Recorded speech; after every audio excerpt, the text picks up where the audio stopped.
There we go. Right. Okay. Adam Buick from the World Socialist movement.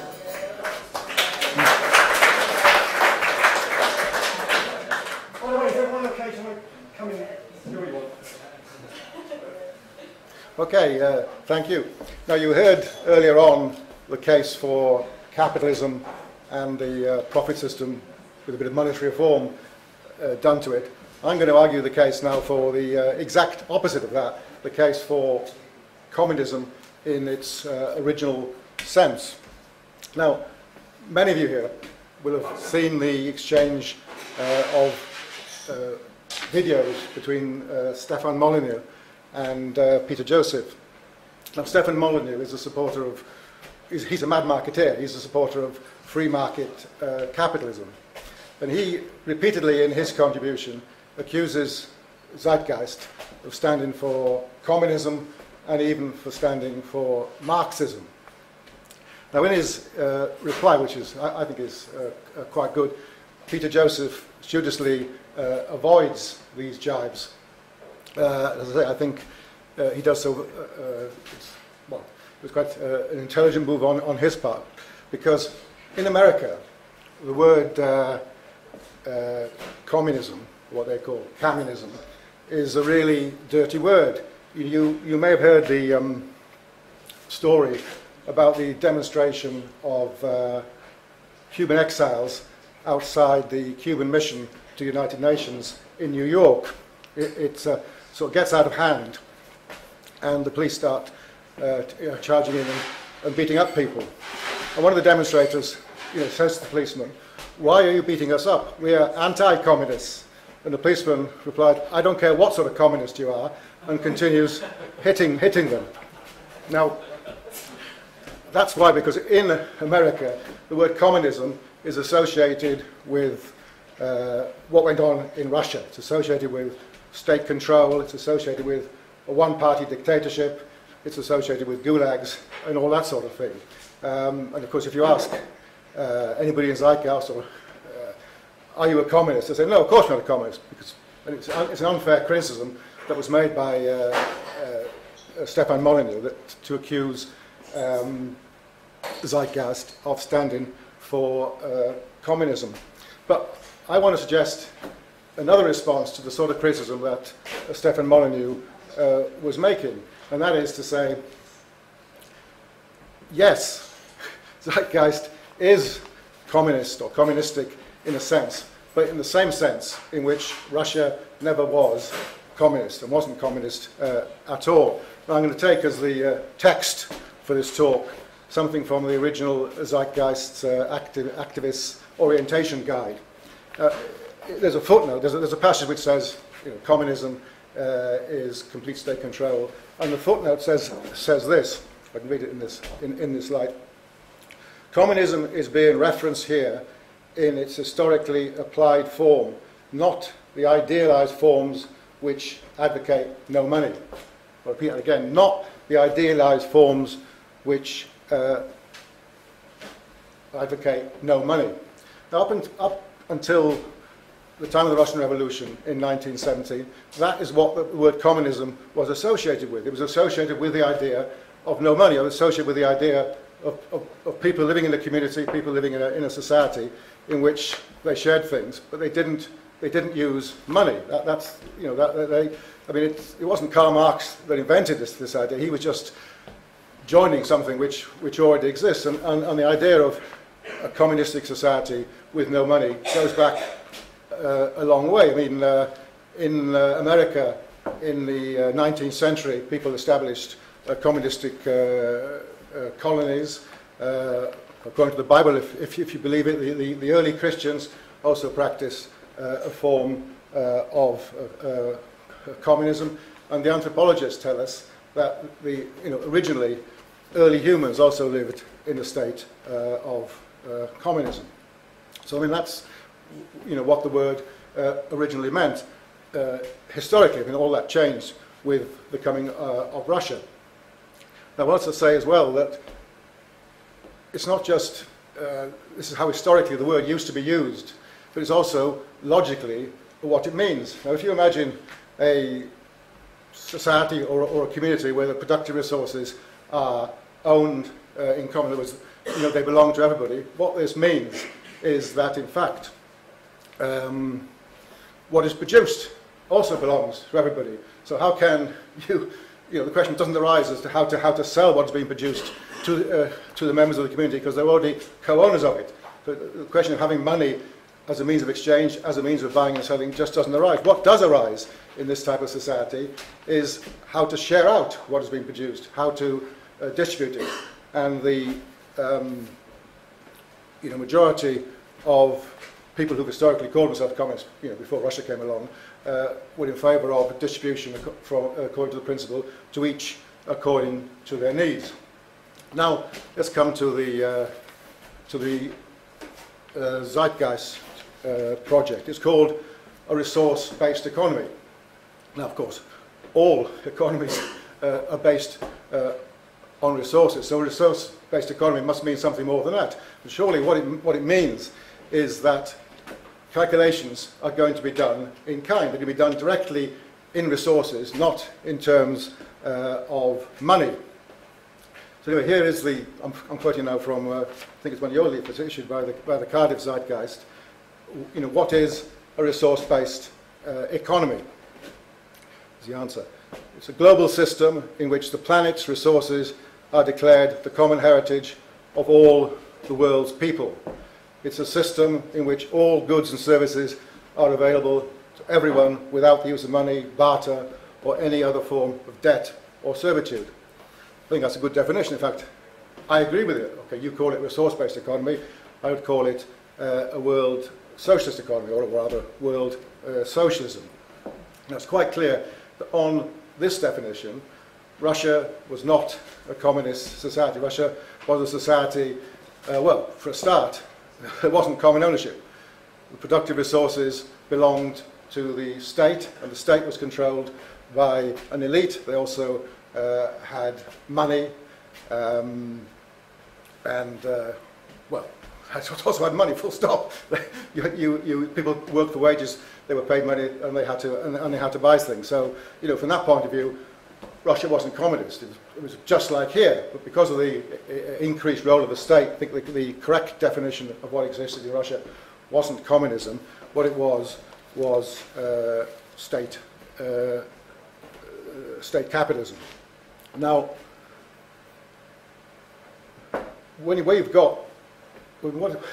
does, if you say that the aim is a society in which all resources of the planet are the common heritage of all the people of the planet, what does this mean? It must mean, surely, that no states, no corporations, no rich individuals, or for that matter, no poor individuals, have ownership rights over any of the planet's resources. It means that the planet's resources are simply there to be used in a scientific and a rational way to produce what people need. And once again, I can only quote from what the Zeitgeist movement itself says. If I can read it in this light, but I can't read in this light. So I won't. But the Zeitgeist movement says that they aim at a worldwide system of society in which an abundance of goods can be produced, so that you can eliminate poverty throughout the world. That there's no need for any human being in any part of the world to go without proper food, clothing, and shelter. It's just a question, in fact, of organising it and arranging for this to be done.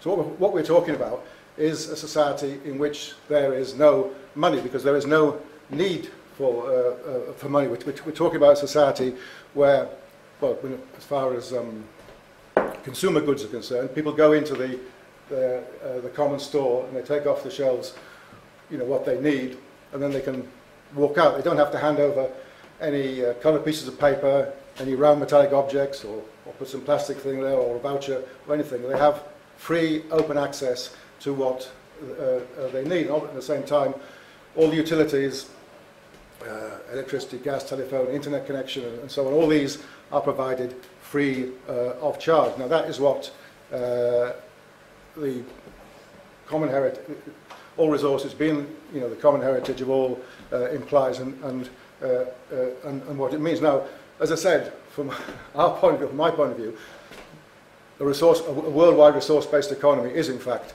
world socialism, world communism. Now, I'm not going to suggest that Zeitgeist should change its name, or even that Zeitgeist should go around saying we stand for communism in its original sense. In fact, it's probably not a good idea to do that. Otherwise, you'll be in the same position as we are, which means that we have to spend a lot of time explaining what we don't stand for, what communism is not, before we can decide to explain what we do stand for, what we mean. So, but all I'm asking you is to recognise that in the original sense of the word communism, recognise amongst yourselves that the Zeitgeist project is a communist or a communistic project.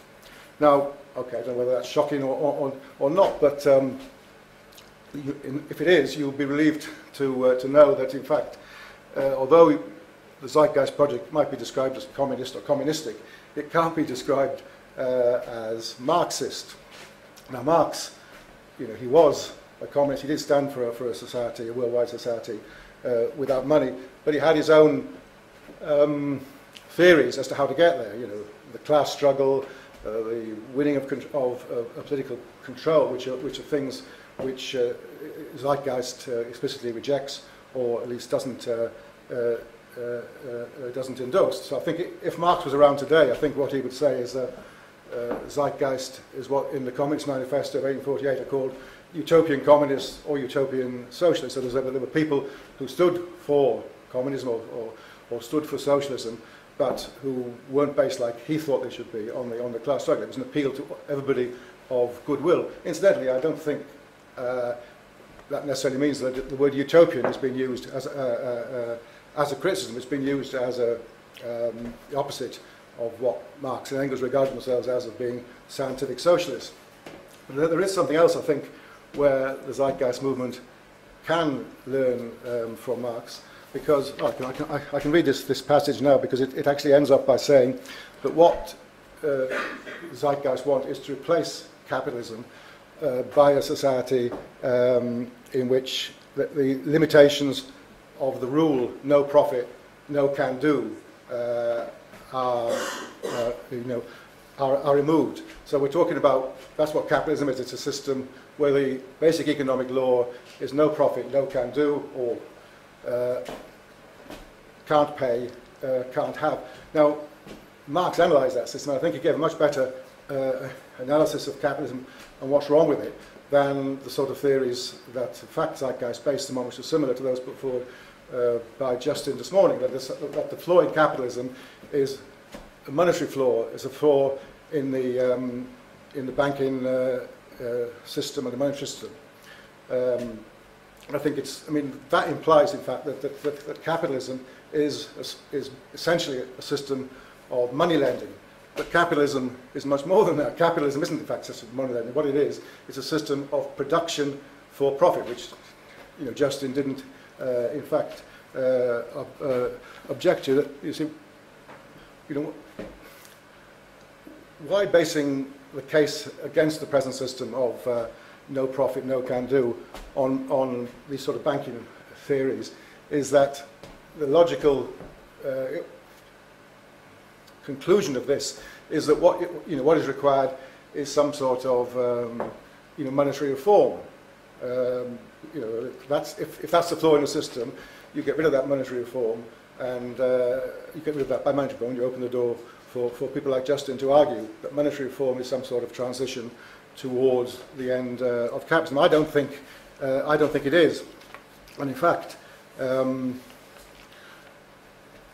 Well, I think I'm preaching to the converted here. I think I'm preaching to the converted here. But one of the leaflets that was handed out this morning and is on the table there, I think puts this quite well. It says, even if reformed, the monetary system is incapable of becoming the tool to build the kind of egalitarian, emancipated society we need to thrive. This bit here is printed on blue, which is not a good idea. And it reads anyway: the accepted motive of seeking competition at the expense of everybody else will survive even in a reformed monetary system. And it goes on, this flawed economic doctrine will be present even in a reformed monetary system. War and poverty are inevitable consequences of the monetary market system, economy of profit at all costs, whether it's reformed or not. And I mean, I agree with that. Now, the question which arises is the last big question that Peter Joseph put. How do we get from here, which is capitalism, you know, and this rule of no profit, no can do, towards what we want, which is a moneyless world of abundance? Well, I don't think this society could be introduced by dictatorship, and that's clear. But I don't think it could even be introduced by some sort of benevolent government or group of technical experts from above. It's only something that could come into being with a certain degree of support and consent and participation of people. And one of the examples which Peter Joseph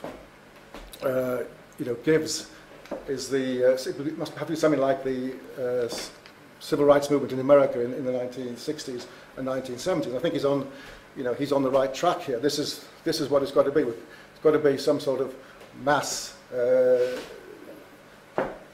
democratic popular movement. I mean, that's the only way that a resource-based economy on a world scale can come into being. So, if you like, our task and your task as well, our task is what can we do to make sure that this understanding of what is needed comes about as quickly as possible. Now, I know it's a widespread view in the Zeitgeist movement. This is going to come about as a result of the collapse of the economic system. Now, I'm not defending the economic system, but I don't think it's as near to collapse as that. And I certainly don't think this is something that we can bank on to produce this understanding. Capitalism is quite a resilient system. It has been through crises like this, 3 or 4 times in its history, and each time it has got out of it. And I would think that this system is not going to come to an end unless people decide consciously to bring it to an end. There's not going to be no automatic collapse and then some sort of reaction against it. In fact, I'm not sure even the conditions of economic crisis and economic collapse will automatically lead to people coming to the conclusion that we want them to. They could equally come to an opposite conclusion, and you could see the rise of authoritarian nationalism. Now, other people think that there could be some sort of transition, or it can come about, if you like, gradually through various things which happen within the system. Now, I don't think this is possible. I think capitalism has got to be got rid of lock, stock and barrel in one go. And I see that I'm comforted in this view by the other side of that leaflet I've just read. It says, towards a 360-degree change in the design of our social system. Now, what is a change of 360 degrees? It's a revolution. Now, I can understand once again why in Zeitgeist you don't want to use the word revolution any more than you want to use the word communism, because in popular mind, revolution is associated with civil war, people being violence, people being killed in the streets, and all the stuff that Charles Dickens in the Tale of Two Cities, all that sort of thing. But in fact, that is not what revolution necessarily has to mean.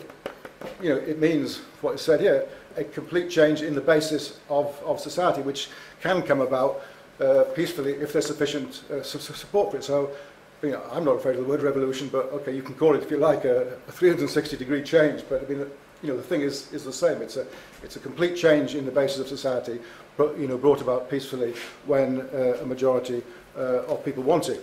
I get around it by saying evolution, but on the same time. Well, I mean, if you like, revolution is evolution speeded up. But because man hasn't turned up from has he turned up, the man from free food? No, not yet. Okay, well, wait till you hear. No. Anyway, because there is the problem of the meantime. this system isn't going to come literally tomorrow, so we have to survive, within the present system. I think most people seek an individual solution to this. They try to get the best job they can. They try to get promotion at work. They try to get the best education, for their kids. We in the Socialists would see that the sort of thing you would do would be the trade unions and organisations like that. They can provide a minimum protection, within this system. People, say maybe within your tradition, as I was asking about the man from Free Food, will think of things like that, and let schemes, local currencies, and so on and so forth. But okay, all these things are ways of surviving within the system. It's an illusion to think that they are some sort of a transition to the new system. They're necessary, but they're only survival mechanisms, within this system. I think that in a sense, the transition is taking place now. What the transition is, it's the change in people's ideas, and that change has already begun to start. And the more, well, that is, once you have sufficient critical mass, I think is the word that's used in P. Joseph's. So once you have a critical mass in favour of the change, then the transition is over, and we're actually then establishing a money-free world of abundance, which you call a resource-based economy, and we call world socialism. Okay, thank you.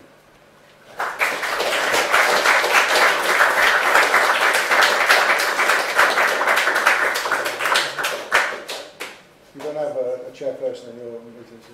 I don't really need one anymore. Oh, I've got to be my own chairperson. Okay, who's got some questions? Isn't it better to get away from words altogether, like the Zeitgeist movement, Venus Project, communism, socialism, and get down to reality? Forget all these terms. Because when I talk to people, I talk to them about what it means to live in a society, not the name of it.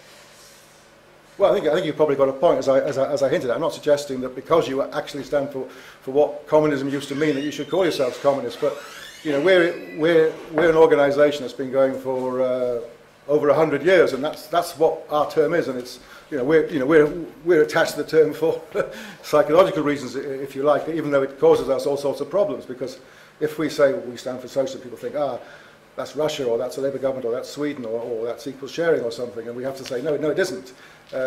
So you're a newer and a younger movement.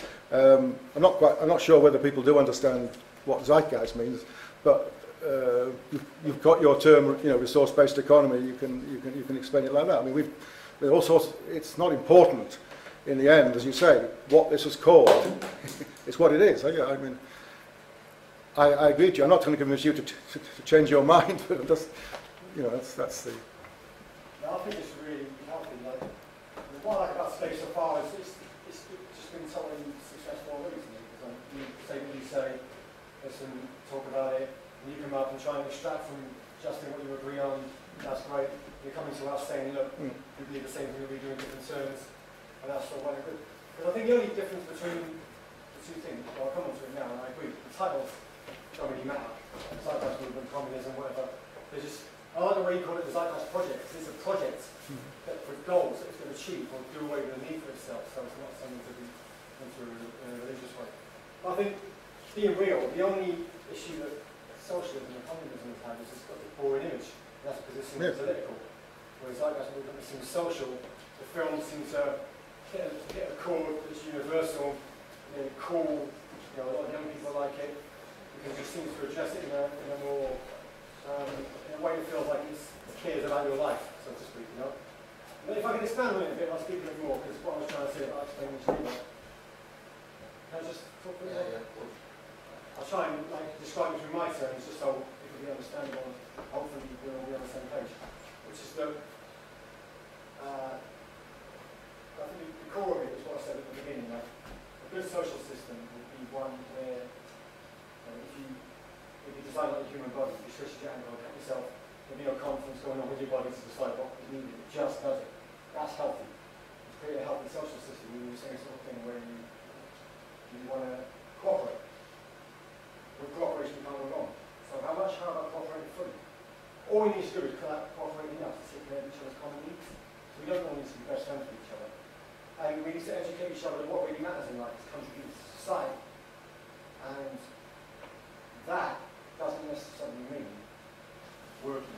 Like, having a job in itself means nothing. Like, for example, if you work in your shop, what you probably really like about it is the culture part of it, having good social interactions with people, but the actual work part of it probably still feels boring at times. Yeah? Good. So I think I can understand. I'm standing out here because there's lights shining out. The word political. I can understand why you don't want to have anything to do with politics. Politics is another dirty word, isn't it? It's to do with careerists and governments imposing things on people. But I mean, this would be a disagreement between us and Zeitgeist. In fact, I think at a certain point in time, when you've got a majority of people, when you've reached this critical mass, which is, we're nowhere near that point at the moment, political action will have to be taken. I mean, if an election comes along, are we going to let the Labour Party, the Lib Dems, the Tories, the Communists, the Nationalists, or whatever they are, the Islamists, are we going to let them, go to Parliament and control the state? Which I think at that stage have to put up our own candidates standing for a money-free world of abundance. And in fact, interesting, when I arrived here just before 3 o'clock, there was about 3 or 4 of us outside the door, and they were talking about even putting up candidates now, to oppose these people, which would only be a publicity exercise, a publicity stunt, if you like, because you're not going to get many votes. But at least you would, you'd be there, putting the case for a money-free world of abundance. As a matter of fact, I mean, we in the World Social Movement are putting up a couple of candidates in the elections for the Greater London, Assembly in May. But I mean, in our election manifesto, I've got some copies there. We don't say vote for us. We're going to do this for you. We're going to say it's up to you. If you want to change the world, you've got to do it for yourselves. It's a do-it-yourself revolution. So we're only doing it for publicity things. So I think that at a certain moment, I mean, at the present time, I can see why you steer clear both not just of communism and revolution, but even of the word politics. But I think how can you conceive the change taking place if at some point the majority of people don't organise to take the power of government out of the elite and the minority that control it now? Well, I don't think it's. I'm not scared of the word politics. Like Brian makes the point sometimes, that traditional party politics. Yes, that's right. Yes, that's conventional politics. There's a difference. Yes, come on, buddy. There's a difference between party politics and politics, right? This is a political meeting. There's no getting away from it. We are discussing. And when you're discussing, right, when you're in social intercourse with another person, right, it's a political statement that you're making. You can't get out of that, right? But when you talk about party politics, right, and especially capitalist party politics, what you're talking about is control. We're not about control here, right? It's nothing about control. We're about thinking what's possible, right? At the moment, we're told that it's impossible, right? And we are looking at the possible. We're going to turn over what is thought as impossible and make it possible. That's the difference, right? And we can only do that politically, at the end of the day. Now let me explain, and let me just take you back a little bit further. About 5 minutes ago, there was a bit of a dispute between the two of you in regards to the words revolution and evolution, right? Now what we're talking about here is social evolution. Now, when you study social evolution, you were basically looking at 3 elements that brings about the social evolution, and that's a change from one society to another. You've got the economic element, you've got the social element, and you've got the political element. Now, you're looking at the process there, right? This is a process. Now, in the past, what's occurred, and if you look at capitalism, what you'll see, what comes first, is the economic element. In other words, the economic examples, what our friend Keith here was trying to put across. Keith? I'm not, is it Keith? Justin, sorry, I'm trying to put across. I'm not succeeding, I've got to be honest, right? Right? But capitalism brought into being economic examples. It made money a universal equivalent, which it wasn't previously. money was being used, but it wasn't a universal equivalent for all commodities. Right? Now that's very important to grasp. Right? It also brought into being banks. Right? It also strengthened the state in regards to regulation on competition, etc. Right? Now, you had that part of evolution at first with capitalism. And then you had the social element, where people were turning around and saying, yeah, I don't want to be a peasant anymore. Right? No, I want to be a wage slave. I'm moving into the cities, right? I'm becoming wage slaves. Right? So, there's the social element. And then the political element is when the capitalist class themselves turned around and said, right, oh, we've got so far, now we've got to go for the full. We've got to take over control of the state machinery. And that's what you need in order to become a ruling class. And the capitalist class are a ruling class. Right? Now, you also need to remember, now it's very important that you remember this. When you talk about the next stage in social evolution, the past processes may not well stand, because this is a brand new experiment in regards to the human experience. What we are talking about is consciousness. That's it. Bottom line is consciousness. Your values, your attitudes, your knowledge, and how you understand what makes the world tick. Now that's a great leap forward. It's going to be a great leap forward for the human race as a whole. And once you've got that critical mass, the whole process may well change. It may not go as the past processes which I explained, the economic, the social, and then the political. Yeah. It may well go, we just don't know. It may well go social, which the Zeitgeist movement is now stepping on tenderly, right? It then may go economically, which Justin is also stepping on tenderly as well, right? You know, but then, you know, there again, it may go political straight off, which the socialist, World Socialist movement is stepping on tenderly as well, right? We just don't know. What we do know is this, and that is, it needs to be done, and the sooner it's done, the better for all of us. Thank you.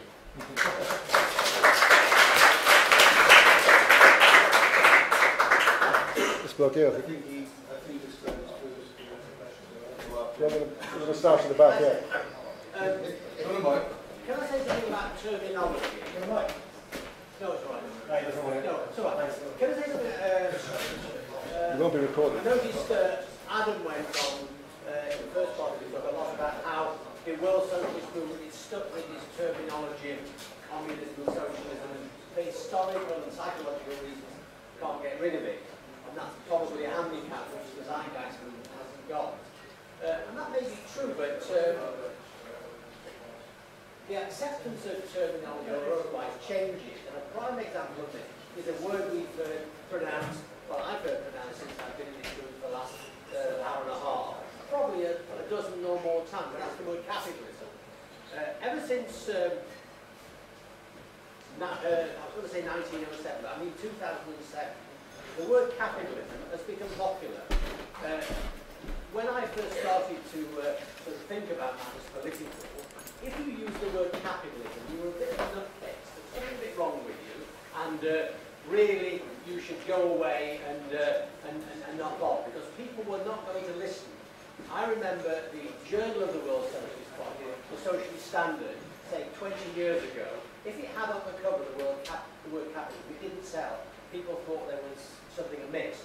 Nowadays, the best way to sell a journal is to have on the cover the word capitalism. Everyone's using it. Even, you know, David Cameron is saying he thinks capitalism has got its faults, but it's all right. 10 years ago, the Prime Minister would never have used that word. And nobody in their right mind would if they wanted to be listened to. So the point I'm making is that, and I make this point to Adam, is that the acceptance of terminology does change. It's true that nowadays, because of association with Russia and China and so, words like capitalism and socialism are, they don't work, frankly. People sort of turn away if they see them, and that's a bit of a problem for the people who use them. However, this is not necessarily eternal, it's not necessarily permanent, it can change. Hopefully it will. And if it does, perhaps organisations like the Zeitgeist won't be too afraid to use them, and we'll see that there are very some close connections between what they're advocating and what the World Socialist Movement is advocating. Isn't it easier to change the words? Hold on a second. Hold on a second. Let's manage to get away. Well, firstly, I'd like to agree with this. I'm not sure of your name. Bernard. I agree that ultimately there's a growing portion of the world who is expanding in consciousness. Their consciousness is expanding quickly. But if I go a step back and compare the styles, you talk about the Zeitgeist and your just the socialist movement, but just folk styles. Your delivery is a little older, and your delivery is you talk about being slicker and all the rest of it. And that's fine, but it's just purely. I mean, I watched The American Guy. Yeah, I mean, it's all. He's saying the same thing as you. He's just dressing it up in a few different words. Nothing wrong with that. But I think what one has to do is to try and identify the real problem. And I think that if you compare the amount of people here today, what is it? Okay. And if you compare that to how many people were in the stadium yesterday to watch the rugby, there was more. And I think the big cancer, I mean, the guy talked about the human body, gave the analogy of the human body and needing a requirement, human body requirement. I think that's true. And I think cancer in the system, the malignant cancer, malignant means it's spreading and it's killing the organs. A malignant cancer in the body suffocates the organs one by one, and really nothing can be done. It suffocates the person. And I think that there's a cancer in the system, and it's malignant. I don't think it can be stopped, and I think that cancer is glamour. It's an infatuation with glamour. This is glamour. This, at the moment, is not glamorous. But if you compare the two things, if you compare that rugby, yes, I mean, I'm not a rugby guy. I'm not criticising rugby. I'm just using an example. It represents glamour. This doesn't represent glamour. Yet, this is much more fundamental to a person's development than that. And yet, there's 34 people. Crazy. Absolutely crazy. Those people can take no part. They have no say in that rugby. They just marched in, sat down, and they watched something. And I think that cancer spreading through the system is glamour. I've spent time in communist countries. Well, State capitalist country. I've spent time in Cuba and met people very, very happy. In a way that is very hard to explain. Yes, they have the problems, but a lot of them is that's caused by the alienation from other countries rather than what's going on there.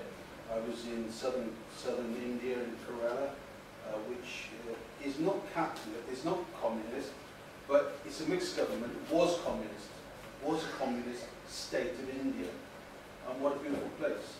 And the government there still has a portion of communism in the, if we say that you compare it with the different factions operating at the local level, but it's still very much communist. Fantastic.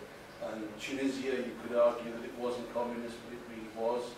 And I know they had the problems, I was there when they had the revolution there. It wasn't really a revolution because they just replaced one thing with another thing. But again, the fundamental people are much healthier. So my point is that the real cancer in the system is glamour, and choice. Those things pit people against one another. And that I believe is the real... Can you explain glamour? Do you mean propaganda? Or? Well, no, glamour being the infatuation with glamour. The rugby, let's use the rugby as an example, or we could use anything. We could use politics has become glamorous, isn't it? The whole thing has become glamorous. Superficial distraction. Yeah. You know, the rugby is a game of rugby. There's nothing wrong with the game of rugby, but it's been glamorised. Do you need a chair? The money that's been spent on that stadium would have been far better spent developing skill centres for people. The money spent on the Olympics would have been better spent on skills and for the people, not glamorous events. I am not saying, as someone who's practiced sport when I was younger, the thing wrong with sport is it's the glamour behind it. Same with the royal family. The infatuation with Pepper Middleton. It's a symptom of alienation, though, isn't it? And, It's a symptom of people's alienation. well, how is it a symptom of alienation? Well, if people are prepared to worship the royal family, for example, Yeah. if people are prepared to be passive spectators in front of sort of, I don't know, 30 odd people playing the game, it's because they're not doing it themselves. They don't feel it in a position to participate themselves. Well, that's why this guy, Brian, he mentioned an expansion of consciousness. I believe that that's what we're experiencing, an expansion of consciousness. And there are portions of the world, there are portions of Cardiff who are rising above that. And he's right in saying that it's an expansion of consciousness. But the big problem you've got is the vast majority are seduced by glamour. It's a world problem. Glamour is a world problem because everything, I mean, I'm not saying you guys here, but everything is glamour and that pits one against another. But Remove choice. If a car gets you from A to B and it was a certain car, that's sufficient, isn't it? Well, what you have is you have this model, this model, this model. You have 7 seats, 5 seats, 4, in the BMW range, you have this, you have this, you have this. So you have entry levels, you have the next level. And it's the same, it's glamour. And it's perpetuated by the media. People are brainwashed, absolutely brainwashed. But I think that Brian is right if we go a stage further, that people are, their levels of consciousness are rising above that now, or certain portions. But you've got a big problem because the majority aren't that way. When you say possibly that the is a form of identity, Well, what identity? and wanting to be part of a gang, people want to be part of something. So maybe there's an element of that. But they're not part of it. They're not part of it because all they are spectators. Belonging. Right? Sense of belonging. But there's a sense of a clubbing together there. That's I only use that. Right? I looked at it like this. Okay, you've got I don't know how many people at rugby. I'm only using it as an example. I don't know how many people at rugby. I have no idea. I'm not a rugby guy. But the point I'm trying to make is, you would think it's more beneficial for people to be in an environment like this than that. Yet there was X amount there, and there's you see. So I'm just trying to point out that, you could right across the board. It's the same, isn't it? The royal family, the infatuation with Middleton's arse, or There's it's